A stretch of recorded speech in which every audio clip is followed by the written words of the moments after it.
choses qui ressortent bien de ton exposé, c'est un, ils ne mettent pas une politique qui soit un tantinet de gauche, ça depuis le début, mais deux, on nous dit, les contraintes du capitalisme contemporain, du nouveau capitalisme, très financiarisé, ne laissent plus d'espace pour la politique réformiste.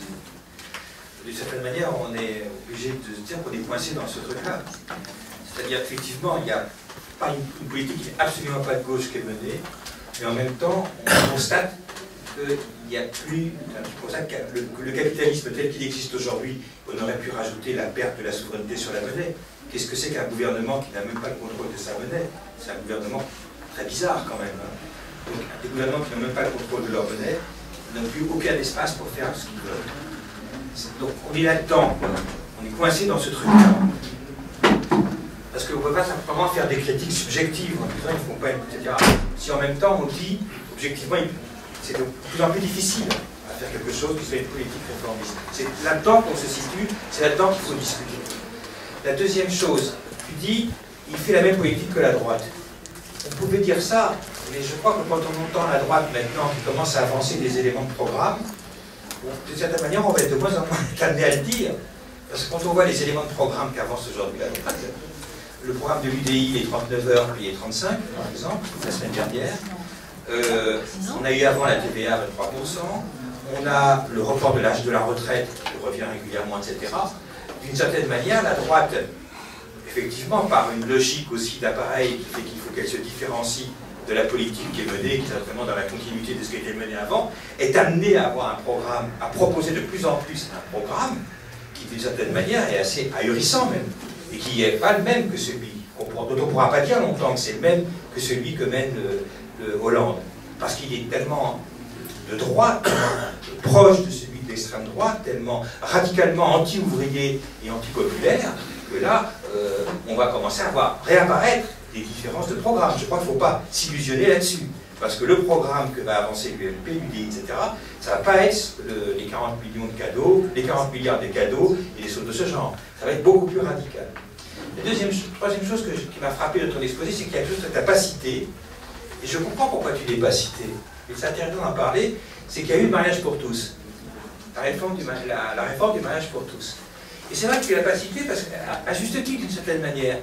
Parce que ce qui aurait pu être une grande victoire, une grande avancée, finalement, par la façon dont ça s'est fait, c'est quasiment une défaite qu'on a connue.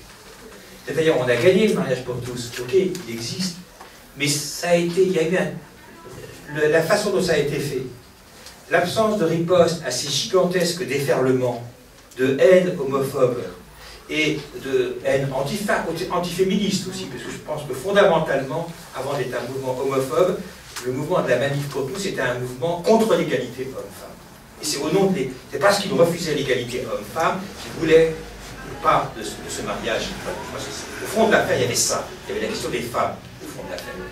Et là, c'est vrai que l'absence totale de réaction face à ces gigantesques déferlements de haine qu'on a eus, qui fait qu'il n'y a pas eu de il n'y a eu aucune manifestation digne de ce nom en riposte à ce déferlement de la manif pour tous, fait que ça a été vécu comme une défaite. Et aujourd'hui, on est dans une situation où, d'une certaine manière, les homosexuels aujourd'hui se cachent plus aujourd'hui qu'avant la loi.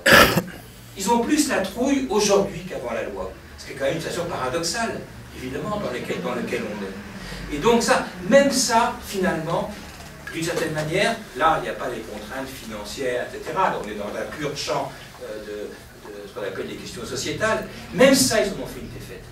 Même ça, ils ont réussi à en faire une défaite. Parce qu'il fallait quand même le faire. Là, d'une certaine manière, là, il y a un signe très inquiétant de ce qu'est devenu la gauche, ce qu'est devenu le Parti Socialiste, et de n'avoir pas su faire de ça, pas simplement une victoire parlementaire, mais une vraie victoire populaire. En liant cette question, par exemple, à d'autres questions d'égalité, comme celle du droit de vote des immigrés, etc., en étant incapables d'en faire une question qui balaye des questions, une question mobilisatrice, ils en ont fait une défaite. La dernière chose que je dirais, avant de vous redonner évidemment la parole, c'est on ne peut pas, tu dis, je suis d'accord avec toi, on est au bout d'une histoire réformiste, justement. On est au bout d'une histoire, il y a une histoire qui se termine. Donc, quelque part, l'exemple le plus frappant est la destruction du PASOK en Grèce, qui pourrait être l'exemple de la destruction de cette deuxième internationale socialiste. Je ne sais pas si c'est ça qui va se passer en France, on n'en sait rien. En tous les cas, l'exemple du PASOK est un exemple de ça. Mais par rapport à ça, cette histoire réformiste qui vient au bout, on ne peut pas simplement dire, on ne peut pas simplement répondre, il y a une solution à la révolution. On va répondre ça. Absurde. Donc on a besoin de réinventer quelque chose de mobilisateur et de crédible, et qui soit capable d'échapper au système des contraintes dans lesquelles est le gouvernement grec aujourd'hui, dans lequel tout le monde est, ces contraintes créées par la financiarisation du capital, enfin la nouvelle phase du capitalisme dans lequel on est.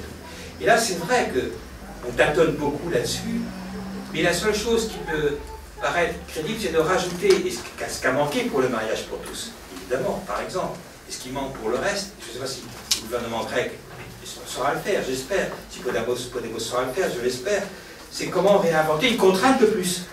À côté de toutes ces contraintes qui existent, qui sont les contraintes créées par le capitalisme tel qu'il se développe aujourd'hui, avec les politiques de capitalisme financier, ajouter effectivement la mobilisation populaire, qui devient une contrainte pour les autres. Ajouter la mobilisation populaire, ce qui a tant manqué au moment du mariage pour tous, ce qui sera la clé de ce qui peut se passer en Espagne ou en Grèce. C'est-à-dire que les gens qui sont là simplement pour refléter les contraintes économiques qu'ils aident à créer en même temps, qu'ils créent d'un côté et qui après ils se chargent d'appliquer, le monde des banquiers et des hommes politiques, bon, soient confrontés eux à une autre contrainte, qui est des mobilisations populaires. Et ça évidemment c'est la seule contrainte que nous soyons capables de créer, qui soit une contrainte à côté des autres, qui n'est pas simplement la contrainte de la dette, la contrainte des politiques libérales, mais qui soit la contrainte du pouvoir populaire. Et c'est la seule façon c'est la seule voie qui nous est ouverte de rajouter cette contrainte-là aux autres contraintes.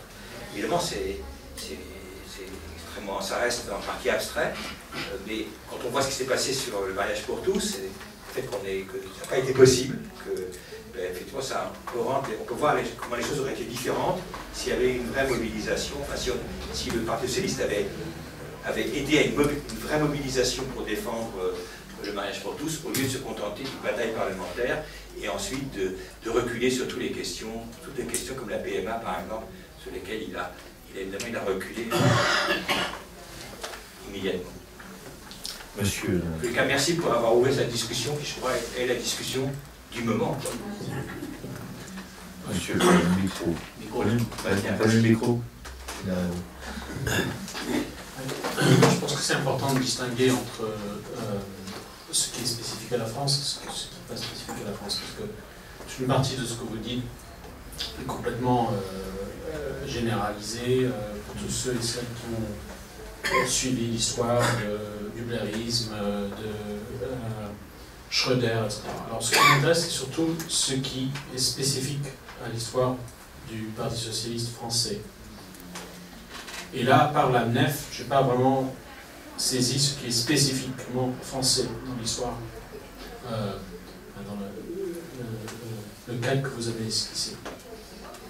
Et surtout, la question que je me pose, et j'aimerais bien votre avis là-dessus, c'est l'incapacité, à la différence de Blair, qui avait son guidance, à la différence de Schröder, qui avait Ulrich Beck, l'incapacité du Parti socialiste et du social-libéralisme à la française de créer un cadre idéologique, voire même théorique, conséquent pour justifier sa politique.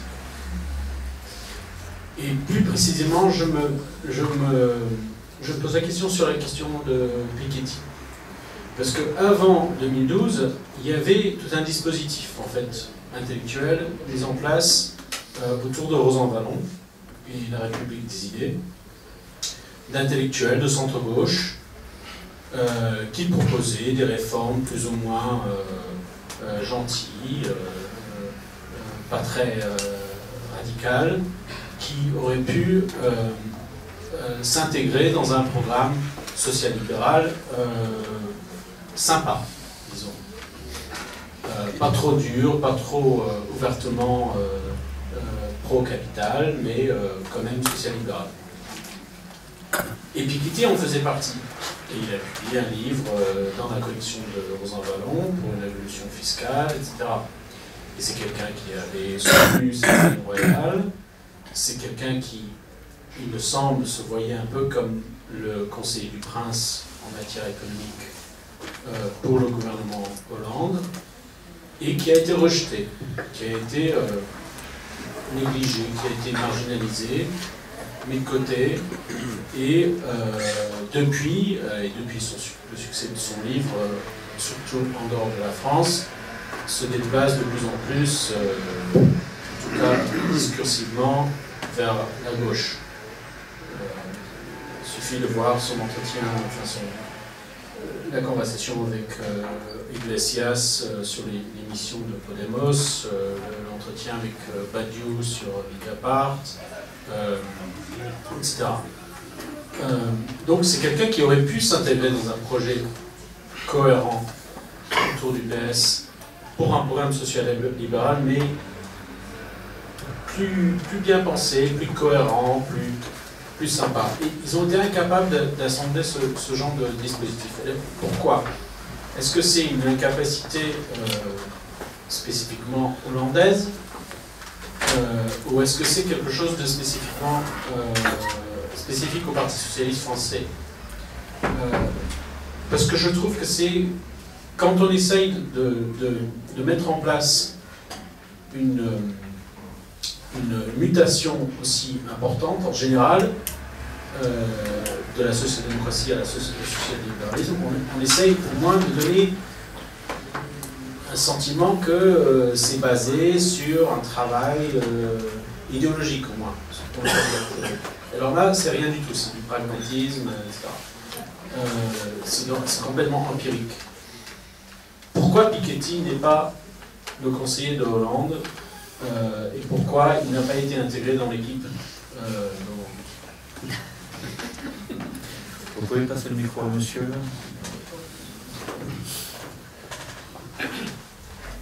Alors, je vais dire des choses qui sont en partie une réponse à Sébastien. Et je pense que le Parti socialiste français a de différences avec les deux qui ont été mentionnés, d'avoir été jusque dans les années 70 un parti secondaire par rapport au PC et qui tirait une partie de sa substance intellectuelle et du PC et une des raisons qui ne sont pas simplement anecdotiques de la manière dont des trotskistes ont été intégrés par Mitterrand dans son cercle propre, c'était que c'était des gens qui avaient, sur le terrain de l'histoire de la Révolution d'octobre, combattu le PC. Mais plus généralement, le mouvement du PS ne peut pas être dissocié de l'effondrement par étapes parallèles du PC et du mouvement d'intégration toujours plus forte des syndicats à l'État. Enfin, pour moi, la manière dont la grève générale de 68 s'est terminée, c'est d'une certaine façon un moment de basculement dont on ne s'est pas rendu compte complètement à ce moment-là. Mais au fond,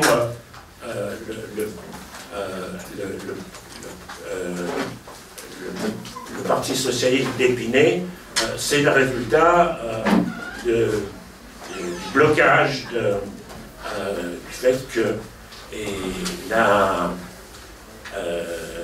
grève générale et le mouvement étudiant n'ont pas pu aller au terme de ce qui était contenu.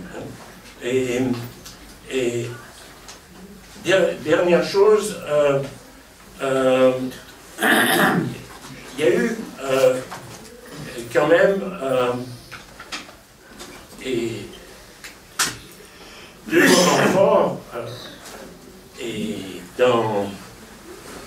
dans l'histoire à la fois du Parti socialiste et de la lutte contre lui. C'est la bataille qui a eu lieu, qui a été battue contre le traité de Maastricht. Et puis ensuite, il y a eu 2005, la bataille contre le traité constitutionnel. Et c'est deux moments dans lesquels une partie d'entre nous au sens très large s'est également rendu compte que l'autonomisation du pouvoir de la finance allait passer, et en 2005 était déjà vraiment passé par le binôme Commission européenne, Banque centrale européenne, et que le Parti socialiste avait participé de plus en plus activement. Et je ne suis pas d'accord avec toi sur Jospin, parce que la première chose qu'il a fait, c'est de se précipiter pour signer le traité d'Amsterdam. Et il y a eu cette dimension de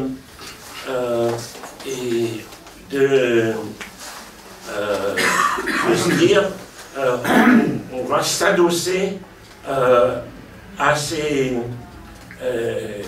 institutions européennes qu'on va conforter, mais auxquelles on sera adossé et on ne pourra pas faire autrement qu'on fait.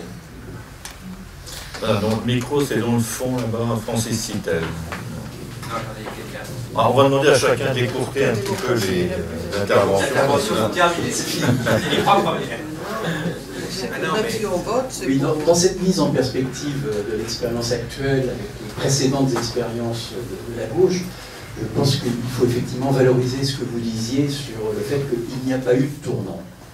C'est une spécificité par rapport aux expériences antérieures, et il y a le déploiement d'une cohérence qui était assez explicitée dans les propos, les écrits de Hollande et de ceux qui l'entouraient. C'est-à-dire, il y avait cette compréhension, ça a été dit, de ce qu'était le capitalisme, de ce qu'était l'Union européenne, de ce qu'était la Ve République, et il y avait un objectif politique qui était explicitement et très clairement affirmé, qui était que le problème maintenant pour la gauche, c'était pas une fois qu'elle était au gouvernement, c'était de pouvoir durer. C'est-à-dire que la leçon qui avait été tirée, me semble-t-il, par Hollande du mitterrandisme, c'est que ce qu'avait réussi Mitterrand à coup d'efforts, de ruses, d'éléments chaotiques, il fallait le faire sans convulsion. Et que de ce point de vue-là, il y a application de ce souci-là. Et un élément qui me semble important, vous l'aviez noté dans un article de Mediapart, je crois, c'est que la mesure purement symbolique qui était celle de l'amnistie, qui n'avait aucune conséquence économique, avait de ne pas faire cette amnistie avait une grande portée pédagogique, qui était de montrer qu'il n'y aurait aucune réforme sociale qui serait opérée par le gouvernement. Parler de l'amnistie sociale. De l'amnistie sociale, oui, tout à fait. Et ensuite, l'autre élément qu'il faut prendre en compte, parce qu'on évoquait Cambadélis a fort clairement, je crois, expliqué, écrit que l'objectif c'était le compromis avec le patronat, et que le pacte de responsabilité concrétisait une cohérence de ce point de vue qui était celle de ce pouvoir. Alors maintenant, sur la question de pourquoi ça ne marche pas si bien, il me semble qu'il y a une question qui a été soulevée par Sébastien, il me semble qu'il y a deux éléments à prendre en compte. Le premier, c'est qu'une politique de droite ne désarme pas la droite, ça radicalise la droite, ça l'enrage dans certains de ses secteurs, avec la question de ce que représente le Front National aujourd'hui, de ce qu'il capte, et ça c'est un élément qui est difficile à maîtriser, et on peut penser qu'un danger de ce pouvoir, c'est de penser qu'il pourra faire du Front National un critère pour de possibles scénarios électoraux, alors qu'il y a un danger qui est d'un autre ordre, compte tenu justement de ces coordonnées. Et le deuxième élément qui est plus réconfortant, c'est que ces questions, ce climat qui existe, ce chagrin qui existe à gauche par rapport à ce qui se passe, alors qu'il y a très peu de désillusions, puisqu'il y a très peu d'illusions, ça montre qu'il y a une gauche qui continue à exister, qui est en difficulté, mais qui existe, et qui ne supporte pas que la gauche soit représentée par ce type de pouvoir, par ce type de gouvernement. Et je finis sur ce point, il me semble qu'il y a un nom qui doit être évoqué dans la bande que vous dessiniez, c'est que l'homme de la situation, c'était pas Hollande, c'était DSK. C'est lui qui devait être joué, et on voit jusqu'à qu'est-ce que ça signifie par rapport à ce que la vision et les projets de ce type. Et je pense que ce qui s'est passé début janvier est aussi un élément qui nous montre qu'il y a d'autres ressources dans cette société que celles qui seraient étouffées par ce type de politique, ce type de gouvernement. Voilà. Non, c'est... Je suis désolé, mais il y a d'abord monsieur. Non, mais... Non, c'est bon, alors allez-y. Rapidement, s'il vous plaît. Bien, je vais être rapide. Je vais vous poser trois questions, enfin, en 3 points. Je vais un petit peu... c'est la première fois que je viens. La première partie de votre intervention, je l'ai beaucoup aimée parce qu'on est de la même génération. Et je crois, alors je suis peut-être un peu moins pessimiste que vous, parce que dans cette génération, c'est celle qui m'a bercé dans ma vie politique. Pour tout vous dire, j'ai été comme moniteur de colo, j'allais à l'Incrédit, et on allait, ça s'invente pas, en colonie, oui, un peu plus vieux que moi. Et on allait en colonie à Buffcocu dans la Creuse. Donc vous voyez, ça crée des souvenirs, ça crée des liens. Et cette génération de 68, je crois qu'on l'a tuée. On a tué une bonne partie, c'était ceux que j'ai admirés, c'était ceux de Charlie, que j'ai connu, parce que j'ai connu ma femme au Beaux-Arts, et j'allais coller des affiches de mai 68, et je les ai tous vus là. Et j'avais gardé des contacts avec eux, et je crois que là, on a tué une partie de ce qu'il y avait de meilleur en France. Et c'est une barbarie. Je ne sais pas ce que vous en pensez, mais c'est une vraie barbarie. Et ça n'est pas fini. La deuxième chose, c'est l'aspect politique. Il s'avère que je suis élu. Alors, je suis maire adjoint d'une petite commune dans la Corrèze. Et je connais Hollande depuis 30 ans. Et il m'arrive de temps en temps d'aller à l'Élysée, puisque j'ai été aussi conseiller général. Et puis il m'a dit, mais à tort, c'est grâce à la loi qu'il a été élu président du Conseil général de la Réunion, il manquait une voix. Alors, ce que vous dites, je partage totalement. Je partage également totalement l'oligarchie que vous avez très très bien décrite dans votre vie, notamment sur l'école d'économie de Paris, par exemple, avec l'intervention extérieure. Et la troisième partie, c'est que j'ai fait ma carrière dans le monde financier et dans le monde bancaire.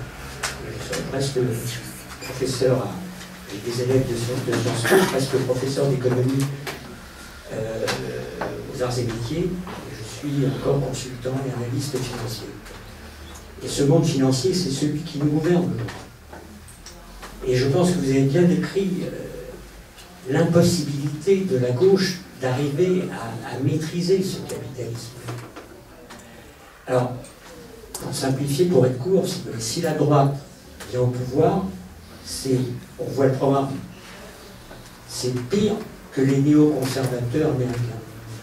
Hollande le sait, c'est un homme intelligent, c'est un homme chaleureux, mais c'est un politique. Alors ils ne feront pas pire que si la droite arrive au pouvoir. Et ce que je voulais vous dire également, c'est qu'en étant élu de province, la catastrophe annoncée, c'est le Front National. Parce que dans les petites communes de province, dans les petites communes rurales, les gens se sentent totalement abandonnés. Parce que là, nous sommes entre nous, beaucoup ont fait des études, mais dans le monde rural, il y a un déclassement terrible de la jeunesse. Et on va faire 30 ou 40%. Moi, dans ma commune, il y a 900 habitants. Je suis persuadé que le Front National va tomber à 30%. Ils n'ont jamais vu un émigré de leur vie. Mais ils se sentent totalement abandonnés. Et c'est ça qui me fait peur. Et quand vous décrivez très très bien, alors je ne pense pas qu'on est dans les années 30, il n'y a pas de fascisme, enfin, il n'y a pas de guerre larvée qui, aujourd'hui, il ne viendra pas d'Europe, si n'importe. Il y a une décrépitude. Et quant au Parti Socialiste, oui, absolument, c'est un lieu de connivence, de réussite politique. Et d'ailleurs, là, le discours est totalement anarchique et incompréhensible pour les gens de province. Ils ne comprennent pas ce que c'est que le CICE. Le CICE ne comprennent pas. Alors ça me fait très très peur, parce que je crois que là, on est au bord du gouffre.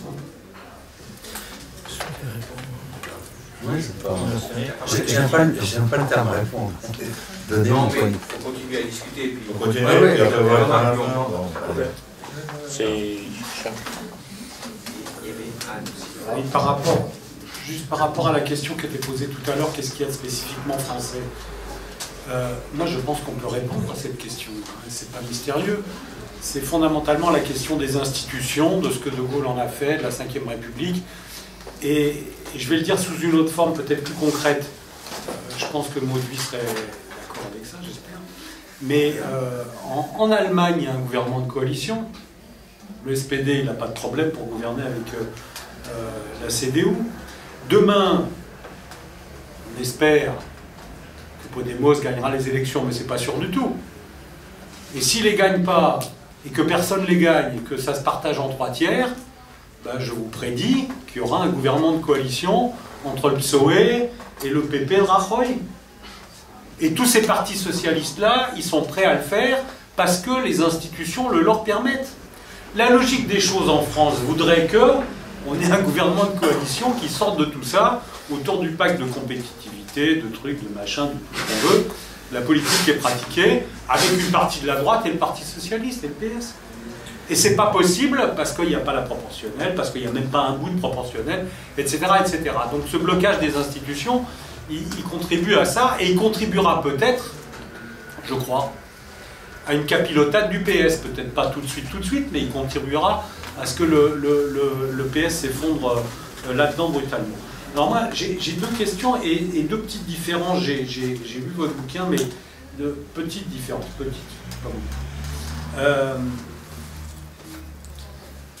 Alors la première, c'est que, c'est pas une différence, mais moi j'avais été frappé, parce que tout le monde donne un peu des anecdotes, mais j'avais été frappé par une interview qu'avait donnée Hollande en juillet, je crois, immédiatement après son élection, dans Le Monde, une longue interview. On lui demandait, mais qu'est-ce que vous pensez de la situation, de la crise, de blablabla. Et sur la crise, ce qu'il répondait était effarant. Effarant. En gros, c'était, on a un mauvais moment à passer, mais ça reviendra comme d'habitude. Donc dans quelques temps, les choses s'amélioreront, et à ce moment-là, on sera en position de... C'est-à-dire que le minimum de compréhension économique, même pas marxiste, mais keynésien ou je sais quoi, il n'y avait même pas ça comme infrastructure intellectuelle dans la direction du PS et dans, disons, le corpus idéologique du PS. Donc ça, c'est quand même une grande différence par rapport à avant, même par rapport à Yves Mollet, si on veut, hein, d'une certaine façon.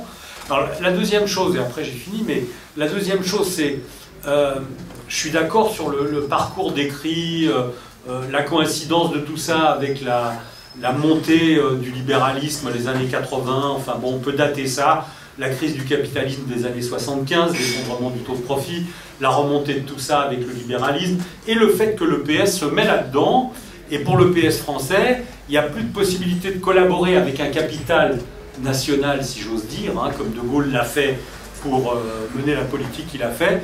Il y a en face maintenant des multinationales. Et il y a en face un capital qui est un capital, j'aime pas trop le mot de financiarisé, enfin c'est vrai, mais un capital internationalisé. Et ce capital-là, il n'a pas de centre de décision à Paris. Il a des centres de décision partout. Et le PS ne peut plus même discuter dans un certain rapport de force avec des gens avec lesquels il pourrait prendre des décisions. Et c'est la même chose à peu près partout en Europe. La preuve par l'inverse de tout ça, c'est que il y a quand même un truc que vous citez pas, vous parlez pas de ça dans votre truc, je crois comprendre pourquoi, mais bon, il y a une autre expérience, vous faites référence à 36, après, etc., etc. Mais il y a une autre expérience après-guerre, c'est les socialistes qui étaient au pouvoir, pendant toute la guerre d'Algérie. Alors on se souvient d'eux, de la guerre d'Algérie, des saloperies qu'ils ont fait, etc., bon bien sûr, mais on se souvient pas qu'ils étaient au pouvoir et qu'ils menaient une politique en France. Et la politique qu'ils menaient, c'est assez frappant quand même, parce que c'était le bon moment pour faire du réformisme. C'était les 30 Glorieuses. Ils n'ont rien fait. Ils n'ont pas fait grand-chose. Même pas la moitié des grandes réformes sociales qui ont été faites dans d'autres pays, par des travaillistes en Angleterre, ou par etc., etc. Ils n'ont pas fait tout ça. Et ils ne l'ont pas fait, alors sans doute parce que ligotés par, enfin, se ligotant eux-mêmes dans l'affaire de la guerre d'Algérie, mais aussi parce qu'il y avait déjà à l'œuvre quelque chose sur le rapport de force, la réforme du capitalisme ou l'accompagnement du capitalisme, parce que je pense que la mutation, elle a commencé probablement à ce moment-là, et finalement on arrive à cette situation aujourd'hui, pour conclure, on arrive à cette situation, comme vous le dites, et je suis tout à fait d'accord, où le réformisme ne peut plus faire de réforme. Le réformisme n'est plus en position de pouvoir promouvoir ou faire des réformes. Il en a fait dans un passé historique, même si elles étaient limitées, mais il ne peut plus les faire, et le fait qu'il ne puisse plus les faire, je crois qu'il en est conscient. Je crois qu'il en est conscient. C'est ce que vous expliquez sur la manière dont ce personnel politique est recruté, donc il est endogamique, il fonctionne avec le capital, ils se marient entre eux. Ils se voient entre eux, ils dînent entre eux, ils vont dans les mêmes écoles. Enfin, c'est même plus du tout la même chose que ce qu'il y avait avant la guerre. Donc maintenant, on a franchi ça, et la prochaine étape, ben, c'est évidemment autre chose, c'est secouer tout ça et faire apparaître autre chose. Enfin, c'est une autre discussion. Et madame au fond. Oui, moi justement, je voudrais soulever la question de la prochaine étape. Parce que, bon, il y a l'histoire française, bon, la rage que Hollande nous a baratiné, enfin, bon, c'est scandaleux, mais à part ça, qu'est-ce qui se passe aussi au niveau international? Parce que la droite d'Obama, c'est une droite, c'est un petit parti, hein, c'est-à-dire c'est à la remorque, enfin, je veux dire, la droite française, aujourd'hui, elle est à la remorque de ça. Bon. Elle a commencé à l'être d'ailleurs, je voudrais juste faire une petite incise sur l'histoire des drogues, parce que ça fait partie des mensonges qui nous ont été... enfin, Hollande n'avait rien promis, c'est-à-dire il n'avait surtout pas promis de changer quoi que ce soit à la politique qui a été menée par Sarkozy. Et cette politique, avec les peines planchées, c'est la politique américaine dont Obama n'arrive pas à se débarrasser, qui a emmené 30 millions de personnes en prison. Quand Hollande est arrivé, il n'a rien bougé. C'est toujours les mêmes qui sont à la mission interministérielle. Ce sont ces guerriers de la drogue qui sont toujours en place. La seule chose qu'il avait promis, c'était de faire une salle de consommation. Et cette salle de consommation, pour le moment, on ne la voit absolument pas. Enfin, elle va être votée, mais sauf qu'il n'y a pas de lieu. C'est ce que j'ai découvert hier soir. On ne trouve pas d'endroit pour la faire. Enfin, bref. Bon, mais tout ça, c'est anecdotique, finalement, par rapport à une question centrale, parce que c'est vrai qu'il y a une montée non seulement des extrêmes droites partout en Europe. On nous avait raconté que le capitalisme allait avec la démocratie. C'est pas le cas en Chine, c'est pas le cas en Russie. Je pense à quelque chose qui a circulé d'ailleurs sur les réseaux sociaux, qui était un échange à l'intérieur de la banque qui nous a tous arnaqués en 2008, la grande banque. Oui, c'est ça. Laquelle, Eman ? Hein ? Lyonnais. Avant. Non, la Grande Banque internationale, de 2008. Avant Lehman. Non, c'est pas les Lehman Brothers, c'est ceux qui ont mis en place, excusez-moi, c'est pas mon souvenir, c'est celui qui ils ont mis en place ensuite des gens en Europe. Goldman Sachs. Voilà, c'est ça. Et donc les dirigeants qui discutaient en disant que quand même, c'était bien embarrassant toute cette histoire de démocratie, qu'il faudrait un pouvoir beaucoup plus fort. Pouvoir surmonter tout ce qui fait obstacle à la liberté du commerce. Donc je pense que là, on est quand même, enfin, je ne sais pas, je m'interroge sur quel est le tournant où on est aujourd'hui. Est-ce qu'on va vers des politiques... Enfin, le capitalisme financier n'a plus de frein. Il n'a plus de frein. Et donc, les derniers, il est en train de les faire sauter partout. Je veux dire, est-ce qu'ils sont... Enfin, qu'est-ce qui se passe? Est-ce qu'ils sont conscients qu'ils alimentent l'extrême droite? Alors qu'on n'est pas, ça ne sera pas la même chose, bon, ça ne se répète pas, mais on peut avoir des régimes de plus en plus autoritaires, et je crois quand même que c'est ce qui nous pend au nez. Enfin, je ne sais pas ce que vous en pensez, mais où allons-nous? Voilà, c'est ça ma question. Monsieur, Il faut... Monsieur qui a demandé avant. Non, celui qui est Non mais on va faire le tour quand même. Quelques remarques d'abord par rapport à ce que vous avez dit tout à l'heure sur cette phase justement qui n'a pas été citée dans le rappel, qui était 56, Front républicain et tout ça. Un peu après quand même significatif, il y a une première tentative pour aller dans le même sens, qui tournait autour de ce qu'on appelle le réseau 80, la tentative de Gaston Defferre et ainsi de suite, qui était déjà théorisée à l'époque. Il y avait un certain nombre de travaux de Savant Schreiber, il y avait un livre qui a été sorti en 1963, qui s'était cité Claude Buclin, Socialisme et l'Europe, et qui expliquait déjà dans la logique du congrès de Bad Godesberg les évolutions souhaitables du socialisme à la française. Donc ça a été tenté, seulement ça s'est heurté à deux choses, ce que disait François, c'est dans la place du PC.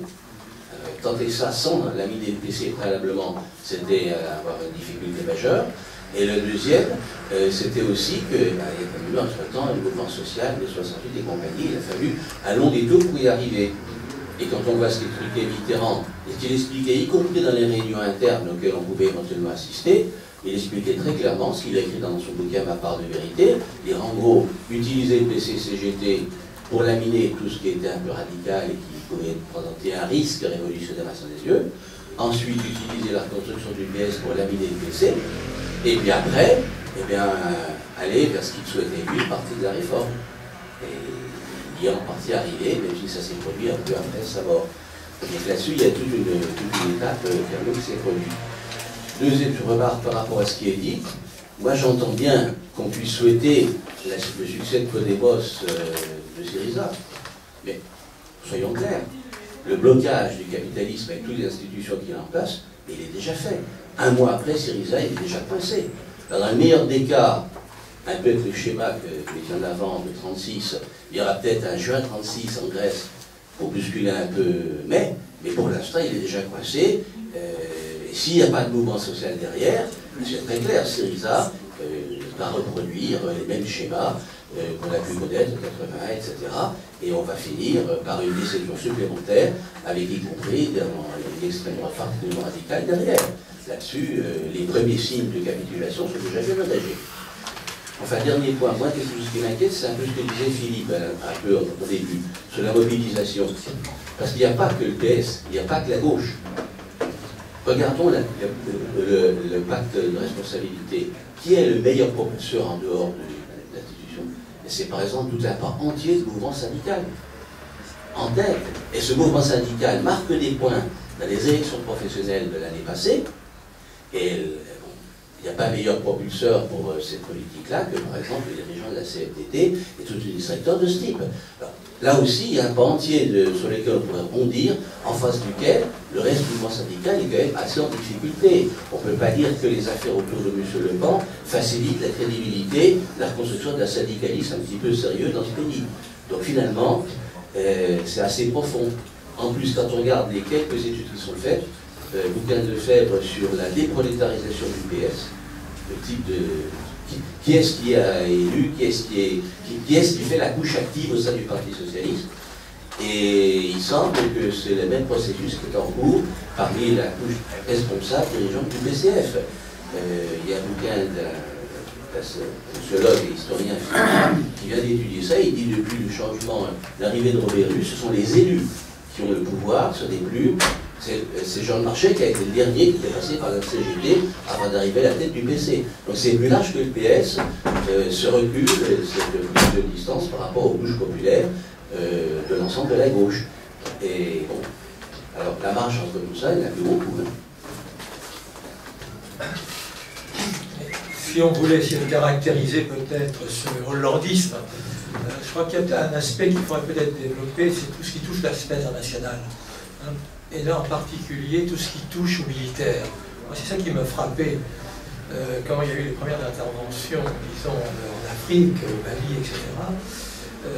Bon, alors c'est vrai que la France est l'ancienne puissance coloniale, etc. Mais cette présence, disons, sur tous les fronts, disons, des conflits armés, c'est quand même quelque chose de relativement, pas nouveau, mais le PS n'a jamais été un parti antimilitariste, bien entendu, mais, ou pacifiste, mais cette volonté d'être sur tous les terrains des conflits, moi, ça me semble tout à fait caractéristique de la période. Il y avait même dans la période antérieure, quand il y a eu l'intervention, la première intervention en Irak, il y a quand même, y compris dans le PS, des réticences.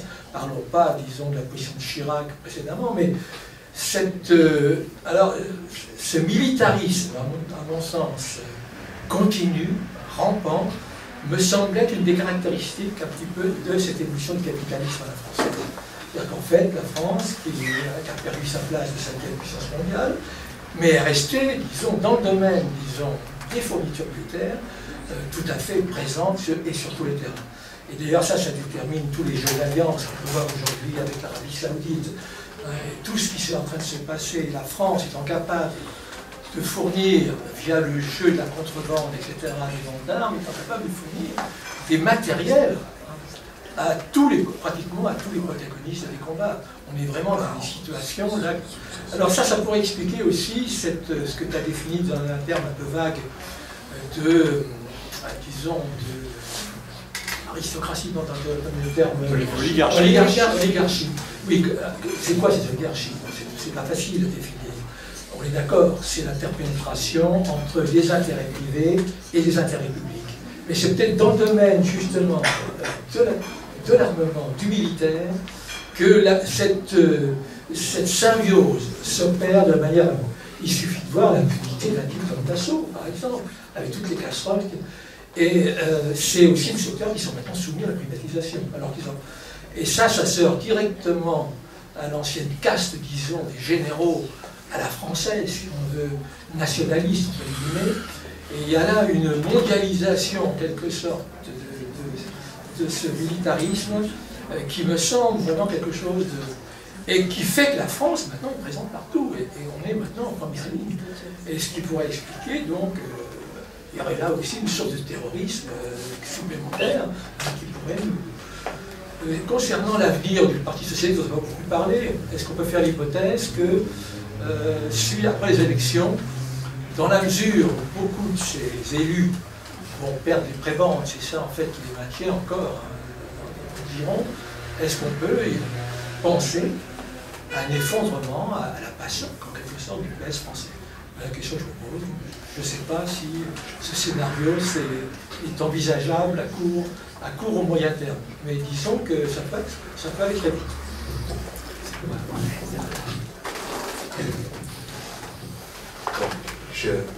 J'ai deux questions et une remarque d'abord, que je crois me souvenir que François Mauriac disait à propos d'un gouvernement socialiste, qu'est-ce que c'est? C'est un gouvernement qui prend des mesures qui créerait l'émeute si c'était un gouvernement de droite qui les prenait. Ça, c'était dans les années 50. Mais ce qui me... J'éprouve une certaine gêne dans votre analyse sur deux points. La première est, est-ce qu'on peut réellement faire une analyse, un pronostic de ce qui va arriver avec le Parti socialiste si on ne parle pas de sa base sociale. C'est-à-dire, c'est quoi le Parti socialiste? C'est quoi le parti en lui-même, sa base sociale? C'est quoi les gens qui votent pour lui? Qu'est-ce qu'il représente dans la société, etc. Bon, je crois qu'il s'est passé, c'est peut-être ça qui s'est modifié, hein, parce qu'il peut y avoir des partis qui ont une base populaire très très forte, et avec une direction qui est très bourgeoise. Mais il peut y avoir des partis qui sont entièrement bourgeois de A à Z aussi. Qu'est-ce que c'est le Parti socialiste aujourd'hui? Moi, je ne peux pas répondre vraiment à la question, mais je ne le lis pas souvent. Deuxième point, il me semble que il y a une nouveauté dans ce que vous dites. La nouveauté, elle n'est pas si nouvelle si on reste en dehors, si on change le prisme.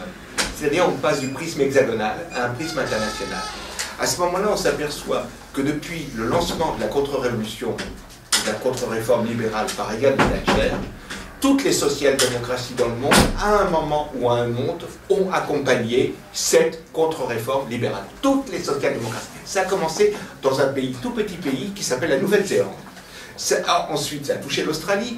Je veux dire, ne parlons pas de Tony Blair, qui est quand même le modèle de notre ministre actuel, hein, et le modèle avoué. Pendant longtemps, il a été le représentant du blairisme à la française. C'était Emmanuel Valls, c'était bien ça. Donc, moi, je suis un peu surpris par cette nouveauté. Est-ce que excusez-moi, mais par exemple, je vois les gens de Mediapart, et je pense à votre collègue Émile Plenel, il avait écrit un livre d'entretien avec Hollande. Moi, je crois, est-ce que, d'une certaine façon, vous n'avez pas vous-même eu des illusions que finalement la population n'a plus depuis longtemps? Et dernier paradoxe que je voudrais souligner, c'est pas une bataille simplement. Le problème, c'est que si on pose sur la question de la bataille des idées, on risque de se retrouver coincé. C'est-à-dire, quelles sont les forces qu'il y a derrière? Et moi, j'arrive pas à percer dans ce genre d'analyse, quels sont les adversaires. Parce que sinon, on risque de se cantonner à des positions de type moral, quoi. Bon, il y a les bons, les méchants, etc. Mais ça, c'est pas vraiment intéressant. Donc, je me pose cette question-là aujourd'hui. Des tendances lourdes qui sont à un niveau international, qui sont effectivement la disparition de courants réformistes, mais est-ce que c'est la disparition de courants réformistes? J'en suis pas sûr. D'un certain type de courants liés à la social-démocratie, oui, mais par exemple, le réformisme de Evo Morales, il existe encore. Donc, dire qu'il n'y a pas de possibilité non plus de réformisme, mais effectivement, c'est un réformisme fondé sur une certaine radicalité et une certaine mobilisation populaire. Parce que, bien entendu, le gouvernement d'Evo Morales, il vient après un mouvement populaire de très grande ampleur, la révolution de l'eau. Donc, cette question-là, moi, je trouve que si on prend le prisme international, de même que pour aussi, et je terminerai là-dessus, de la même façon qu'on s'aperçoit qu'à l'échelle mondiale, la mondialisation de type capitaliste produit des fragmentations et aussi, dans une certaine niche de la société, des mouvements de repli identitaire qui ressemblent au fascisme, mais on en trouve aussi en Inde, on en trouve aussi au Japon, on en trouve aussi en Sri Lanka, on en trouve aussi dans les pays musulmans, je veux dire, et on en trouve en Europe sous des formes différentes, y compris dans les pays du Nord qui étaient considérés comme le laboratoire de la social-démocratie, le modèle. On a des... Et donc là, il y a quelque chose qui ne peut plus s'analyser uniquement dans le terme étroit de notre petit hexagone. Il faut revoir les temps. Il y a des choses qui sont nationales, j'entends bien, mais je crois que le poids de l'histoire, et je terminerai juste par une chose, c'est dans un roman, Vasquez Montalban, qui s'appelle J'ai tué Kennedy, fait une description de Kennedy qui est exactement l'homme politique d'aujourd'hui, c'est-à-dire quelqu'un qui ment comme il respire, qui change d'avis en fonction des opinions qu'il croit être les bonnes, je veux dire, mais qui n'a aucune, et qui fait de ses histoires personnelles quelque chose qui s'exhibe devant tout le monde. Ça, c'était Kennedy. Et ce personnage politique du libéralisme, il est nos personnages. Hollande et Sarkozy, de ce point de vue-là, se ressemblent énormément. Ils mentent comme ils respirent. Ce n'est pas des gens qui ont la moindre conviction. Et ça, c'est important parce que c'est une nouvelle classe politique qui est formée, mais pas simplement parce qu'elle est sortie de l'ENA ou de Sciences Po, mais à l'échelle internationale. Bon, on vous laisse répondre et conclure. Ouais, je ne réponds pas, je vous donne mon sentiment sur quelques points. L'exercice est toujours très compliqué d'avoir le dernier mot. Donc je n'ai pas le dernier mot, je vous donne quelques touches. Je suis très sensible à vos observations parce que vous avez évidemment raison sur beaucoup de points. Parce que un propos, même sur 3/4 d'heure, est forcément réducteur. Et je suis très sensible surtout à votre remarque sur... en fait, vous m'invitez à préciser une chose qui est très forte, c'est que l'analyse que j'ai faite, un peu de la crise de la social-démocratie, est une crise très, délimitée à l'Europe. Elle ne vaut pas dans beaucoup d'autres pays, et peut-être pour une part à beaucoup de traits spécifiquement français. Et donc ça, j'en suis conscient. Et donc ce que je dis sur la nécrose du socialisme ne signifie pas que je ne pense pas qu'il n'y ait pas de solution de réformisme ou de réformisme radical. Il y a des pays qui montrent le fait qu'il y a toujours des tentatives en ce sens. Alors, je réponds par petites touches sur certains points. Est-ce que soit moi-même, soit Plenel dans son livre d'entretien avec Hollande, est-ce que nous avons manifesté des formes d'illusion en disant, tiens, dans la petite musique qu'il a fait entendre, notamment Bourget, est-ce qu'il va tenir parole, est-ce qu'il va le faire? Honnêtement, non, mais moi j'ai le sentiment, non pas d'avoir été naïf, mais peut-être d'avoir fait une erreur du diagnostic. C'est que c'est vrai que dans l'histoire assez complexe du socialisme français, entre la première gauche, de plus en plus en difficulté, de la deuxième gauche, de plus en plus proche de la droite, je n'ignorais pas le cheminement particulier de Hollande, qui a commencé du côté du delorisme, avec des textes dans les années 80, au milieu des années 80, très sociolibéraux avant l'heure, même si on n'employait pas le terme. Et ensuite, à cause de jeux de rôle assez complexes au sein du Parti socialiste, a eu, notamment quand il devient premier secrétaire, une position très première gauche. C'est-à-dire qu'il colle à Jospin, et ensuite il épouse l'essoufflement de Jospin. Mais je dis ça parce que j'ai ce souvenir précis, notamment au moment où il y a la bagarre idéologique sur le social-libéralisme. Hollande, comme premier secrétaire, prend très nettement position contre le social-libéralisme. Quand il y a le manifeste Blair-Schroeder, le PS, sous son autorité, écrit un contre-manifeste en disant les socialistes français, jamais. Voilà, et donc du coup, suivant cette filiation intellectuelle-là, et puis suivant les réflexions du Parti socialiste, tirant le bilan des dérives libérales de Jospin, quand je regarde les travaux du Parti socialiste, ce qui amènera au congrès du printemps 2011, il y a des positions que je trouve, moi, assez réformistes de gauche. Et je vous trouve, excusez-moi, je ne connais pas votre nom ou votre prénom, très très sévère à l'égard de Piketty, j'y viendrai tout à l'heure, mais Piketty, c'est la révolution fiscale. Honnêtement, pour moi, ça n'a rien à voir avec le social-libéralisme, c'est du réformisme de gauche. Faire une révolution fiscale dont l'objectif est de faire payer beaucoup les riches et beaucoup moins les pauvres, donc accessoirement régler aussi une question de pouvoir d'achat, c'est-à-dire donner massivement du pouvoir d'achat aux couches sociales les plus défavorisées, ce n'est pas du social-libéralisme. Et donc, quand le Parti socialiste, au printemps 2011, ratifie ce projet de révolution fiscale, je me dis, tiens, et tout en faisant leur autocritique en disant on s'est trompé, on était trop loin dans le moins d'impôts, il faut réhabiliter l'impôt, l'impôt a un rôle citoyen. Et je me suis dit, voilà, c'est bon. Et donc, du coup, juin 2012, ayant suivi ce cheminement de François Hollande, ayant entendu le Bourget, je me suis dit, il va essayer, malgré tout, de tenir une posture un peu de gauche. Et donc, c'est vrai, est-ce qu'on a été naïf? C'est vrai qu'en tout cas, j'ai été radicalement surpris. Et honnêtement, quand je vois nos débats collectifs, les débats du second semestre 2012, qui dit à l'époque c'est une politique néolibérale, et, honnêtement, on a tous été surpris. Surpris et indignés de ce qui s'est passé. C'est-à-dire qu'on ne pensait pas que les choses iraient aussi loin et aussi vite. Voilà, aussi loin et aussi vite. Et donc, du coup... j'ai une nuance avec ce que vous disiez sur... oui, mais il va y rester de différence parce que du même coup, la droite va avoir des thématiques économiques, sociales ou sociétales encore plus à droite ou néoconservatrices au plan social, et donc il va rester une petite différence. Moi, j'ai le sentiment qu'on vit quelque chose de singulier qui fait que ce scénario risque de ne pas se produire.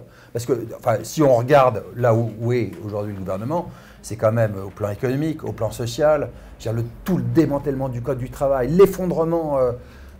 Quand on pense à la situation dans laquelle nous sommes, si vous regardez avec toutes les mesures, les coups de boutoir contre le droit du travail, là maintenant, vous vous souvenez dans les 110 propositions du Parti socialiste en 81, la 22e proposition, c'était la forme naturelle de l'emploi, c'est le CDI.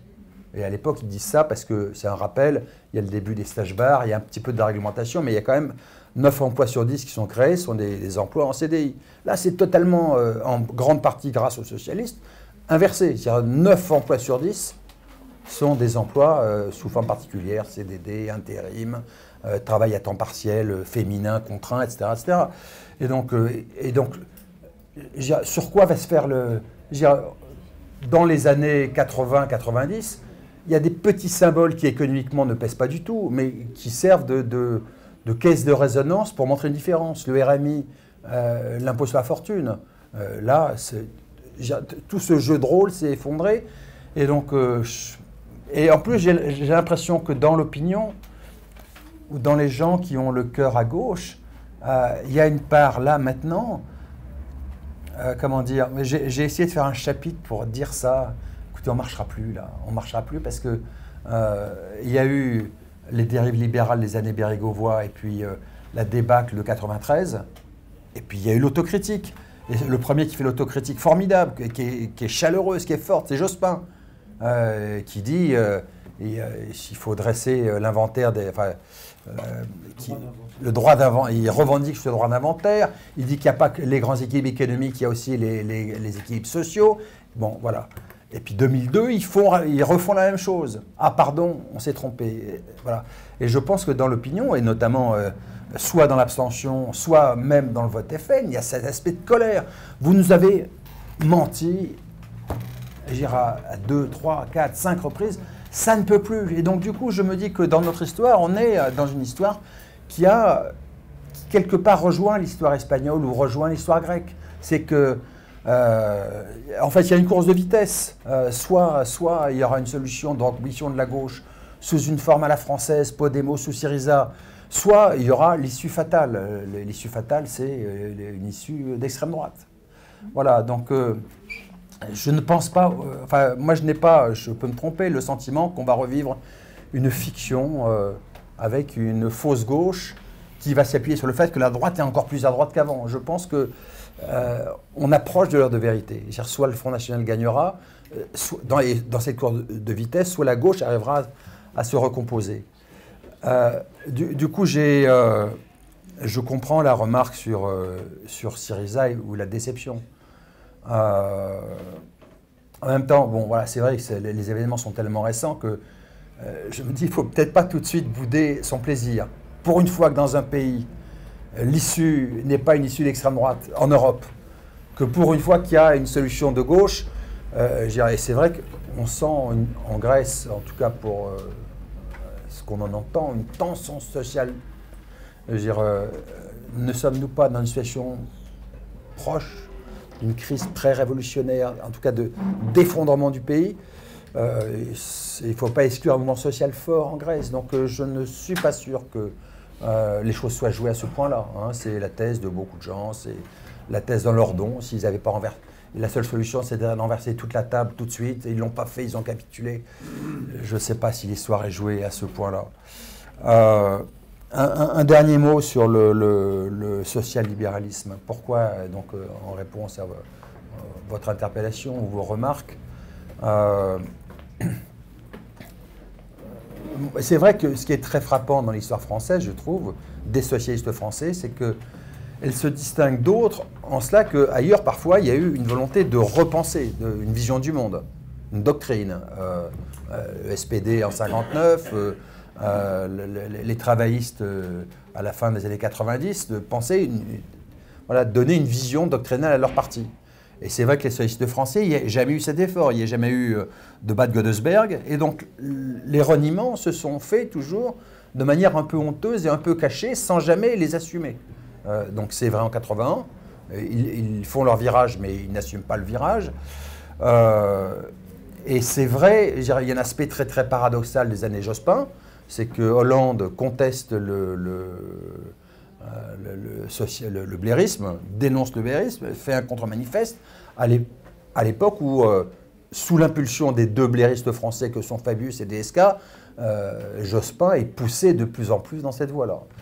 Voilà, donc moi, à votre interpellation, je n'ai pas de réponse. C'est vrai qu'il y a un aspect très évanescent de Hollande, quoi. C'est mou, et donc qui fait que le fait d'assumer ce changement de cette première gauche qu'il avait l'air d'incarner sous Jospin comme premier secrétaire à une gauche libérale, néolibérale ou social-libérale, il n'a pas cette volonté-là. J'avais juste une remarque sur en plus sur ce que vous disiez sur Piketty. C'est injuste, il y a beaucoup d'économistes qui le critiquent. Moi, je trouve que dans le débat intellectuel, ces livres sont assez forts. Il y en a beaucoup d'autres qu'il faut lire, mais honnêtement, à la fois la révolution fiscale, dans les modalités, peut se tromper, mais l'invitation à refonder la République sur un impôt juste, il n'y a pas de démocratie équilibrée sans un impôt juste, et je trouvais que ça n'a rien de social-libéral. Moi, j'étais sidéré. Je reçois en avant-première son livre « Le Capital au XXIe siècle » et je lis ce chapitre que j'ai trouvé formidable, un peu utopique, sur un impôt mondial sur le capital.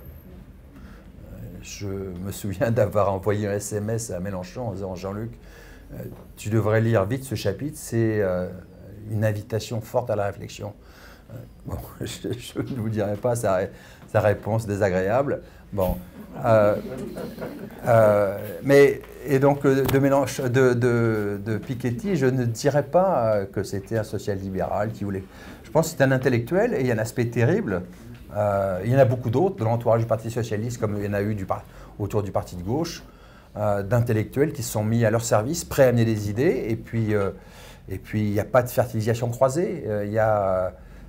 Et donc il y a beaucoup d'intellectuels déçus, je dirais, qui sont dans des situations d'isolement comme celles que beaucoup de citoyens éprouvent. Hein, et Piketty, il y a l'aspect moi je trouve stupéfiant. Il a un petit bureau d'une modestie 3 mètres sur 2 mètres avec une petite lucarne où il passe à peine le jour. Il a amené ses idées aux socialistes qui, le jour même où ils arrivent au pouvoir, ne vont plus jamais le revoir. Plus jamais. Et il y a beaucoup d'intellectuels que je connais, dans d'autres domaines, qui se sont mis au service des socialistes en disant voilà, il faut battre Sarkozy, et qui, du jour au lendemain, n'ont plus eu le moindre contact. Voilà. Donc c'est l'aspect oligarchique qui a repris le dessus, et donc il ne faisait pas partie des proches, des initiés ou des oligarques, ils ont été mis sur la touche. Voilà, j'ai oublié en vrac la mobilisation. Pardon? La mobilisation. Vous avez parlé de mobilisation en 1936. Il n'y en a jamais eu par la suite quand la gauche est arrivée au pouvoir. Et comme on en a parlé, mais toujours de façon incantatoire. Il va y avoir la mobilisation. Et qu'est-ce qu'on fait à l'heure où on en a besoin pour soutenir Syriza? Quelle est la mobilisation en France? Nulle. Oui. Peut-être, dernier mot. Combien mais, vous savez, je vais dire moi ma réaction à ce que vous dites. Parfois, il y a des époques qui sont surprenantes parce que les choses cheminent, l'indignation chemine de manière souterraine. Non, je dis ça, quand vous repensez à la Révolution française, je ne sais pas si la comparaison est pertinente, c'est un petit club tout petit d'élus bretons, le club breton, qui porteur des doléances des États généraux, club breton, et le 3 août 1789, il dit si on faisait une déclaration des droits de l'homme. Le lendemain, il y a la nuit du 4 août, et ensuite, 3 semaines plus tard, il y a la déclaration des droits de l'homme. Et parfois, il y a des époques où je me dis, ça chemine pas par les grands partis qui sont en crise, par des clubs, par des associations, dans des lieux de débat où il y a des petits ruisseaux qui se forment. Et donc c'est vrai qu'il n'y a pas de mobilisation. Enfin, il y a eu ce sursaut du 11 janvier. Je ne sais pas ce qu'il peut donner. Mais parfois les choses cheminent différemment et c'est... Je ne sais pas s'il faut... voilà, il faut parfois garder les yeux ouverts.